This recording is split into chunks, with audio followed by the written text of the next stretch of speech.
राम राम। कहते हैं 4 स्थानों पर आप बिना बुलाए भी जा सकते हैं। सबसे पहला गुरु का स्थान, दूसरा माता पिता का घर, तीसरा सच्चे मित्र का घर और चौथा भगवान का घर अर्थात मंदिर गुरुद्वारा। आप वहां बिना बुलाए भी कभी भी जा सकते हैं। भगवान के द्वार पर हमेशा आपको खुशी मिलेगी। ऐसा प्रतीत होगा जैसे आपके मन की सब इच्छाएं पूर्ण हो रही हैं। भगवान जब आपके साथ हों तो आपकी रक्षा के लिए किसी न किसी रूप में आपके साथ प्रस्तुत हो ही जाते हैं। एक व्यक्ति जो बहुत गरीब था, उसकी बेटी की शादी थी। उसने एक सेठ से 1 लाख रुपया उधार मांगा। उस सेठ ने कहा 1 लाख के ऊपर इतना ब्याज लगेगा और तुम्हें 1 वर्ष में 3 लाख रुपया वापस करना होगा। उस व्यक्ति ने उस कागज पर हस्ताक्षर कर दिए और 1 लाख रुपया ले गया। उसकी बेटी की अच्छे से शादी हो गई। अब वो व्यक्ति ये सोचने लगा कि मुझे सेठ के 3 लाख वापस करने हैं। उनका बेटा नौकरी करने बाहर चला गया और वहां से अपने पिता को पैसे भेजने लगा। पिता पैसे इकट्ठे करते करते जब 3 लाख पूरे हुए, उस सेठ के पास पहुंचे कि सेठ जी लीजिए, ये आपके 3 लाख। सेठ जी ने 3 लाख लिए और एक कागज पर लिखा कि मुझे 3 लाख रुपए प्राप्त हुए और अपने हस्ताक्षर कर दिए। लेकिन वो कागज उस व्यक्ति को वापस नहीं दिया। बड़ी चालाकी से वो कागज अपनी अलमारी में रख लिया। उस व्यक्ति को बातों में लगा लिया कि शादी कैसे हुई, बेटा क्या कर रहा है, कभी भी कोई दिक्कत हो तब मेरे पास आना।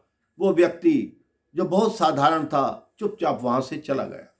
2 माह के बाद उसी व्यक्ति के घर कुछ पुलिस वाले आए तो उन्होंने पुलिस वालों से पूछा मेरे पास कैसे आए। पुलिस वालों ने कहा आपने सेठ जी के 3 लाख रुपए देने हैं जो आपने अभी तक दिए नहीं, इसलिए आपको गिरफ्तार करने आए हैं। वो व्यक्ति बोला मैंने सेठ जी को 3 लाख रुपए दे दिए थे। उन्होंने कहा उस बात का कोई सबूत है, कोई गवाह है? उस व्यक्ति ने कहा मेरे गवाह तो रघुनाथ जी हैं, उसके अलावा तो कोई वहां था नहीं। उसको थाने में गिरफ्तार किया गया। केस अदालत में पहुंचा। वही प्रश्न जज ने किया कि क्या जो तुमने 3 लाख रुपए दिया उसका कोई गवाह है, कोई सबूत है? तो वो व्यक्ति बोला मुझे तो नहीं ज्ञात, रघुनाथ जी जाने। जज ने पूछा कि ये रघुनाथ जी कौन है? उन्होंने कहा जी मेरा सब कुछ रघुनाथ जी हैं। जज ने अपने आदेश में लिखा कि अगली तारीख पर रघुनाथ को हाजिर होने के लिए बोलो। अगली तारीख आ गई।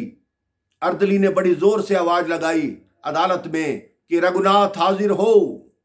इतने में एक 80 वर्षीय बूढ़ा लाठी के सहारे उस अदालत में आया। आकर जज से बोला मैं ही रघुनाथ हूं। उन्होंने बोला आपके सामने इस व्यक्ति ने पैसे दिए थे? कहते हाँ मेरे सामने दिए थे। कहते सेठ जी ने कागज भी लिखा था, वो इनकी अलमारी के दूसरे खाने के अखबार के नीचे रखा हुआ है। आप अभी अपना आदमी भेजिए, जाके दिखवा लीजिए। जज ने तुरंत आदमी भेजा। अलमारी के दूसरे खाने के अखबार के नीचे वही पेपर मिला जिस पर लिखा था कि मुझे 3 लाख रुपए प्राप्त हुए।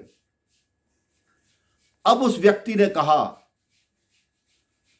कि ये रघुनाथ जी हैं, इनको कैसे पता कि इसके कागज वहां हैं? वो सेठ का दिमाग हिल गया कि इस व्यक्ति को कैसे पता कि मैंने कागज वहां रखा है। उन्होंने जज को बताया कि जज साहब ये वास्तव में रघुनाथ जी हैं जो आपकी अदालत में अपनी भक्त की आन की रक्षा के लिए गवाही देने आए हैं। उस दिन जज भी भगवान के चरणों में गिरा, अपनी कुर्सी से इस्तीफा दिया और भगवान की भक्ति करने लगा। उसने कहा मेरी ऐसी हिम्मत, मेरी इतनी औकात कहां कि मैंने भगवान को अपनी अदालत में तारीख पे बुलाया। वो भगवान का भक्त बन गया और जीवन भर एक ही नाम रटने लगा, राम राम, जय श्री राम।